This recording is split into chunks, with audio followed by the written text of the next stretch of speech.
This world title underneath the banners of the Boston Garden.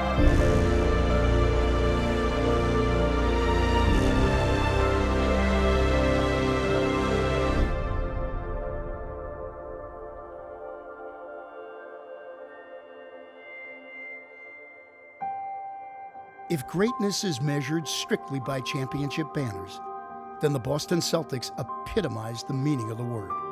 17 times they have raised banners to the rafters, commemorating the conclusion of another championship season. The most of any franchise in the history of the NBA. Well, I just remember they said we're not going to drink till we win a championship, and all I asked was, I hope we're planning on winning it this year, because I will break my vow if it goes longer than this June.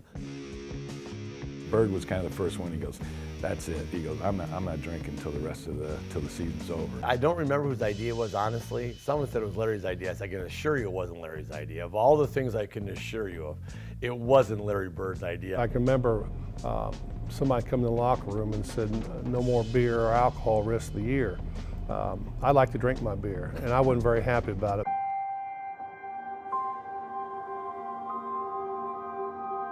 Boston's 2008 championship would restore the Celtic dynasty. By raising their 17th banner to the rafters, they introduced an entirely new generation to the legacy of the Boston Celtics. As the NBA continues to evolve and new dynasties emerge, many still attest that what the Celtics accomplished in 1986 may be the greatest example of team basketball in history. NBC Sports Boston presents Anything is Possible, the story of the 2008 Celtics. I didn't know what to expect when we got Ray Allen. I just was like, "Dang, we got Jesus Shuttlesworth." It feels good to have two big guns on the side of me. It feels real good. It's like being in a Lamborghini doing 200 with your head stuck out the window. That's what this last... You done that, man? I don't have a Lamborghini to begin with. When they formed the Big Three, we kind of just said we was the other two. Down by as many as 24 points, the Celtics pulled off the largest comeback win in NBA Finals history. I wasn't gonna let that moment pass me up. Like, I had to go like, we really did it. Anything's possible!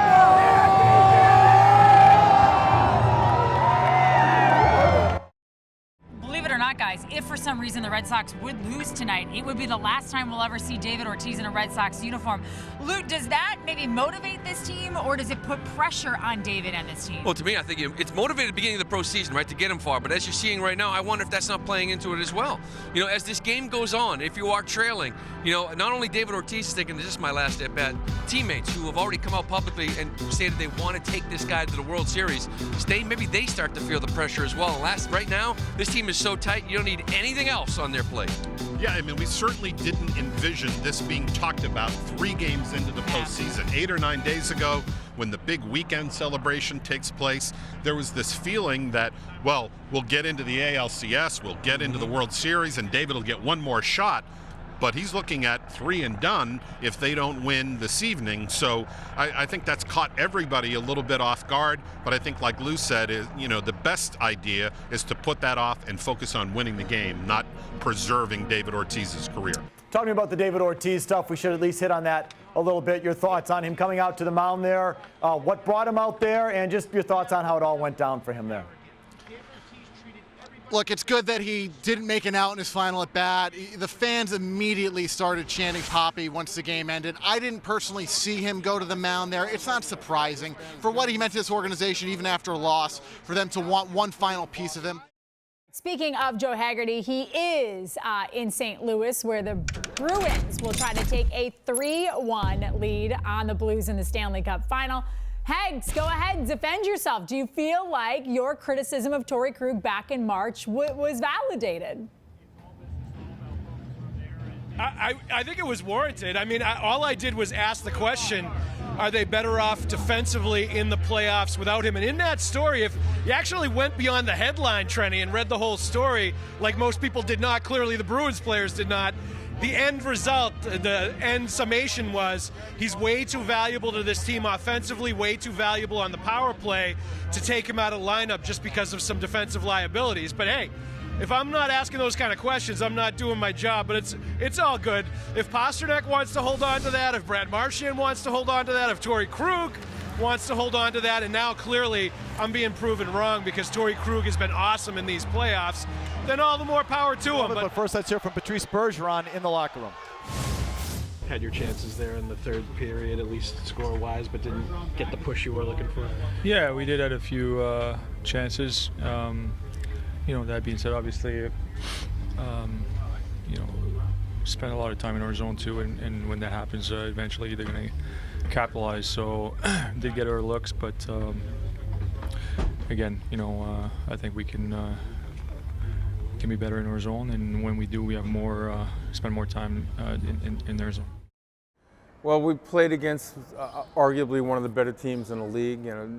New York City FC won the Eastern Conference.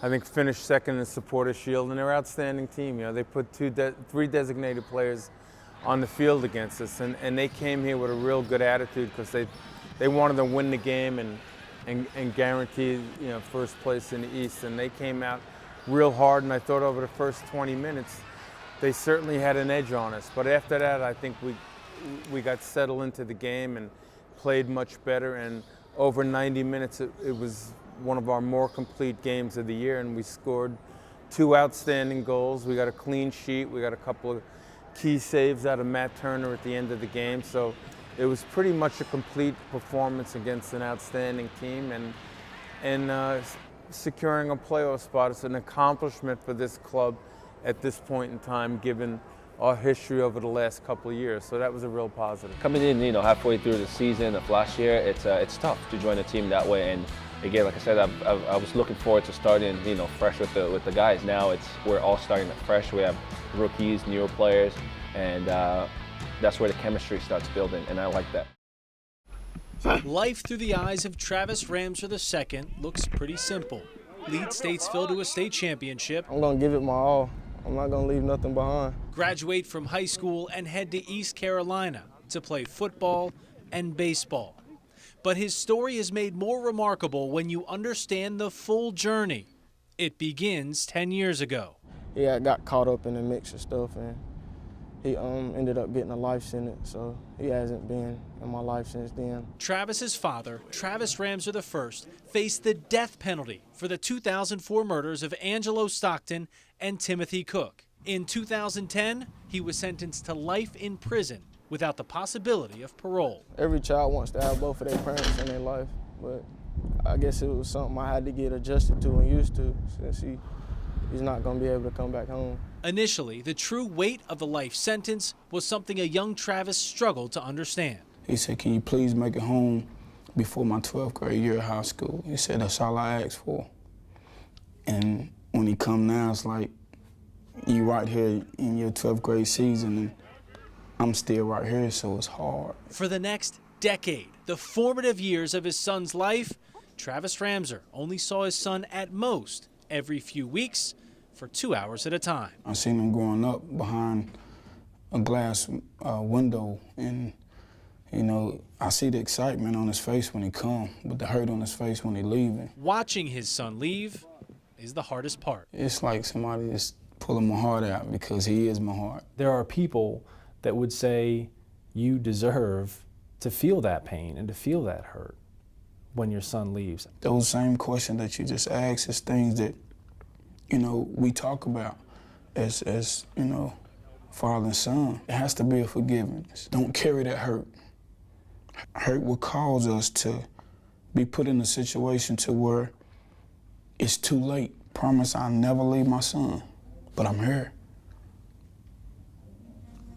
I wanted to be better, but I've done it wrong. Prior to our interview, Ramser had only seen his son play high school football once. Sitting in his prison's chapel, he got to watch coaches' film of one of Travis's games. We showed him some of our highlights from Travis's junior year. That's my baby. What's going through your mind when you watch him? This is my dream. My son is living my dream, and that's all I had to ask God for. The reality, though, is he will never watch his son play football in person. as Travis Ramser II prepares for his final season and a state title run. Being in these pads now, I'm ready to play. Travis Ramser I pays the price for his crimes. The choices and the decisions that was made in my life, I can't change those things, but I can change the way my son grow up, the way he see things, the way he view life as a young man. So now there is hope for the next generation, a college career, a degree, a cycle of pain, violence, and crime broken. Maybe now you could say, yeah, I didn't play a second, but in 5 years, you guys are going to forget. He wasn't even active. He changed it up and put his uniform back on, put his stuff on. In 10 years, I'll still be a champ. In 20 years, I'll tell my kids I probably started. I heard Scal saying some crazy stuff afterwards. And in 30 years, I probably told him I got the MVP, so I'm really not too worried about it. Okay, great. All right. Congratulations. We'll see you guys later. Thank you, Brian. It was actually pretty funny. He doesn't have the trophy to back up the MVP final quote, he said, but other than that, you know, it's not too far-fetched. You never know. I feel like I held my own for being absolutely hammered on a bottle of champagne with no food since 3 o'clock. I felt like I did all right. Can you imagine what I would have done in 2010? The encore would have been unbelievable.